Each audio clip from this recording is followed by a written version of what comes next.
ଆପଣ ଏବେ ନୂଆପଡ଼ା ପ୍ରାର୍ଥୀ ଆଉ ନବୀନ ପଟ୍ଟନାୟକ ହେଉଛନ୍ତି ତାର ସାରଥୀ। ଆପଣଙ୍କୁ ବର୍ତ୍ତମାନ ନୂଆପଡ଼ା ଦାୟିତ୍ୱ ଦିଆଗଲା, ନୂଆପଡ଼ାରେ ଆପଣଙ୍କୁ ପ୍ରାର୍ଥୀ କରାଗଲା, କ'ଣ ଫିଲ୍ ହେଉଛି ପ୍ରଥମରେ ଆପଣଙ୍କଠୁ ଜାଣିବାକୁ? ମାନ୍ୟବର ନବୀନ ପଟ୍ଟନାୟକ ମହୋଦୟ ସେ ଭାରତବର୍ଷର ଜଣେ ପ୍ରମୁଖ ନେତୃତ୍ୱ, ରାଜନୀତିଜ୍ଞ, ରାଷ୍ଟ୍ରନୀତିଜ୍ଞ ଏବଂ ଗରିବ ଜନସାଧାରଣଙ୍କର ସେ ମସିହା।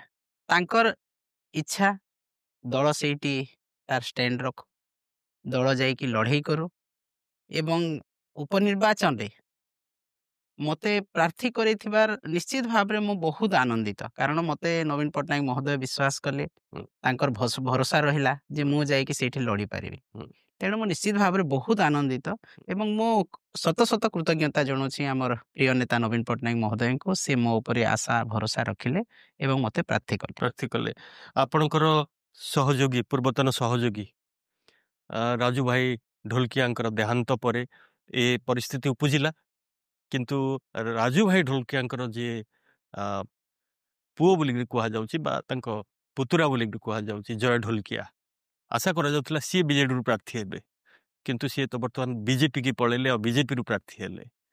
ଏଇଟା ତାପରେ ଆପଣ ପ୍ରାର୍ଥୀ ହେଲେ, ଆପଣ ବିକଳ୍ପ ଭାବରେ ସେଇଠି ପ୍ରାର୍ଥୀ ହେଲେ। ଏଇ କମ୍ବିନେସନଟାକୁ କେମିତି ଆପଣ ଦେଖୁଛନ୍ତି? ପ୍ରଥମରେ କେମିତି ଲାଗୁଛି ଆପଣ ଏଇ ଘଟଣାକୁ ଦେଖିଲା ପରେ?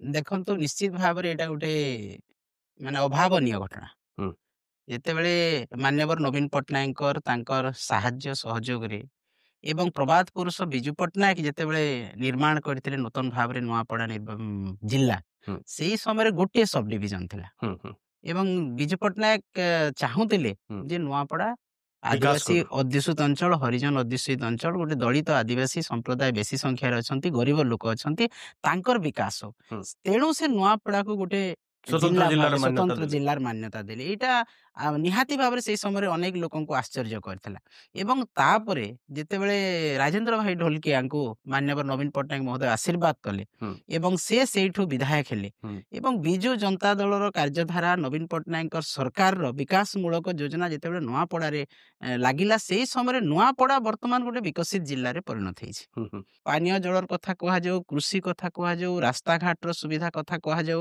ଆମେ ଯେତେବେଳେ ନୂଆପଡ଼ାକୁ ପଶିବା, ଆପଣ ବରଗଡ଼ରୁ ଆରମ୍ଭ କରିବେ ବିଜୁ ଏକ୍ସପ୍ରେସ ୱେ ବୋରିଗୁମା ପର୍ଯ୍ୟନ୍ତ, ହୁଁ। ପଦମପୁର ହେଇକିରି। ପଦମପୁର ହେଇକି, ତାପରେ ରାଉରକେଲାରୁ ଜଗଦଲପୁରକୁ ବିଜୁ ଏକ୍ସପ୍ରେସ ୱେ କଲେ, ହୁଁ, ନବୀନ ପଟ୍ଟନାୟକ ମହୋଦୟ କଲେ। ଆପଣ ଡିଷ୍ଟ୍ରିକ୍ଟ ହେଡକ୍ୱାର୍ଟର ହସ୍ପିଟାଲ 7 ତାଲା ବିଲ୍ଡିଂ ଆପଣ ଦେଖିବେ। ହୁଁ, ସେଇଠି ସୁନାଦେଇ ପାହାଡ଼ ଯୋଉଠିକି ମା ପୂଜା ପାଉଛନ୍ତି, ସୁନାଦେଇ ପୂଜା ପାଉଛନ୍ତି, ସେଇଟା ଆଦିବାସୀ ଲୋକଙ୍କର ପରମ ପୂଜ୍ୟା ଦେବୀ। ହୁଁ, ତାକୁ ସେ ଡେଭଲପମେଣ୍ଟ କଲେ, ହୁଁ। ତାଙ୍କ ରାସ୍ତା ତିଆରି କଲେ, ଇଲେକ୍ଟ୍ରିଫିକେସନ କରାହେଲା, ଐତିହ୍ୟ ଲୋକଙ୍କର ସ୍ଥଳୀର ଯୋଉଟା ହଁ ପର୍ଯ୍ୟଟନ ସ୍ଥଳୀରେ ଉନ୍ନତି ପର୍ଯ୍ୟଟନ ସ୍ଥଳୀର କରାଯାଉଥିଲା ସେଇ ମାନ୍ୟତା ଦେଲେ। କ୍ରମରେ। ହୁଁ, ତ ଯେତେବେଳେ ଲୋକଙ୍କର ଜଳସେଚନର ଅସୁବିଧା ହେଲା, ସେ ବିରାଟ ଗୋଟେ ଗୋଟେ କରିଦେଇଛନ୍ତି lift irrigation, mega lift irrigation. ହୁଁ, ତାପରେ ବିଏସକେୱାଇରେ ଅନେକ ଲୋକ ଉପକୃତ ଥିଲେ, କେନ୍ଦୁପତ୍ର ତୋଳାଳି ଉପକୃତ ଥିଲେ, ହୁଁ। ରାସନ କାର୍ଡ, ତାଙ୍କର ସମସ୍ତ ପ୍ରକାର ସୁବିଧା ନବୀନ ପଟ୍ଟନାୟକ ମହୋଦୟ କରିଛନ୍ତି ଏବଂ ଆପଣ ନୂଆପଡ଼ା ନାଇଁ, ମୁଁ ଜିଲ୍ଲାକୁ ଟିକେ ଜୟ ଢୋଲକିଆଙ୍କ ବିଷୟରେ ଜାଣିବାକୁ ଚାହୁଁଥିଲି। କାହିଁକି ଆମେ ଦେଖିଲୁ ଯେତେବେଳେ ନୂଆପଡ଼ା ନିର୍ବାଚନ କଥା ଉଠିଲା ଏବଂ ରାଜୁ ଭାଇ ଢୋଲକିଆଙ୍କର ଅନ୍ତିମ ସଂସ୍କାର ସରିଲା ଏବଂ ସିଏ ଗଣମାଧ୍ୟମକୁ ଆସିକରି ନିଜ ଆଡ଼ୁ କହିଲେ ଯେ ଅପେକ୍ଷା କରିଛି ନବୀନ ପଟ୍ଟନାୟକ ଆମର ଯିଏ ମୁଖ୍ୟ ତାଙ୍କର ନିର୍ଦ୍ଦେଶକୁ ଏବଂ ମୁଁ ବିଜେଡ଼ିରୁ ପ୍ରାର୍ଥୀ ହେବି ବୋଲି। ତାପରେ କ'ଣ ଏମିତି ହଠାତ୍ ଗୋଟେ ଘଟିଗଲା, ରାତାରାତି ଦେଖନ୍ତୁ ପରିବର୍ତ୍ତନ ହେଇଗଲେ? ଦେଖନ୍ତୁ ତାଙ୍କର ବାପାଙ୍କୁ ଆଶୀର୍ବାଦ ଦେଇକି ନବୀନ ପଟ୍ଟନାୟକ ଓଡ଼ିଶାରେ ମନ୍ତ୍ରିମଣ୍ଡଳରେ ସ୍ଥାନ ଦେଇଥିଲେ ହୁଁ,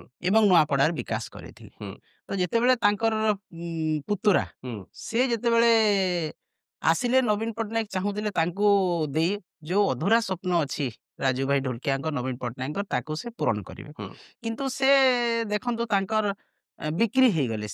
ସେ କେବେ ନବୀନ ପଟ୍ଟନାୟକ ସହିତ ନଥିଲେ, ହୁଁ, ସେ ଡ୍ରାମା କରୁଥିଲେ ହୁଁ। ଆପଣ ଏବଂ ବିକ୍ରି ହେଇଗଲେ ବୋଲି କାହିଁକି କହୁଛନ୍ତି? ନିଶ୍ଚିତ ଭାବରେ କିଛି ସେ ପ୍ରମାଣ ଅଛି କିଛି ବିକ୍ରି ଦେଖନ୍ତୁ, ହବାର? ପ୍ରମାଣ ନଥିଲେ ବି ଜଣେ ଯଦି ମୁଣ୍ଡ ବିକିଲା, ହୁଁ, ଗୋଟେ ବିଜୁ ଜନତା ଦଳର ଏତେ ଦିନର ତାଙ୍କର ସମ୍ପର୍କ, ହୁଁ, ହୁଁ, ତାଙ୍କର ବାପାଙ୍କ ପ୍ରତିପତ୍ତି, ତାଙ୍କର ବାପାଙ୍କର ନେମ୍ ଫେମ୍ ସବୁ ବିଜୁ ଜନତା ଦଳର। ହୁଁ, ଆଉ ଯଦି ହଠାତ୍ ଜଣେ ଯାଉଛନ୍ତି, ହୁଁ, ସେ ବ୍ୟବସାୟୀ ଲୋକ, ହୁଁ, ନିଶ୍ଚିତ ଭାବରେ ବ୍ୟବସାୟର ଧମକ ପଡ଼ିଥିବ, ତାଙ୍କୁ ଟଙ୍କା ଅଫର କରିଥିବେ ଏବଂ ସେ ତାଙ୍କର ମାନବିକତାକୁ ବିକ୍ରି କରିଦେଲେ, ତାଙ୍କର ମୁଣ୍ଡ ବିକ୍ରି କରିଦେଲେ ଗୋଟେ ଭାରତ ବର୍ଷର ବୃହତ୍ତମ ଆଞ୍ଚଳିକ ଦଳ।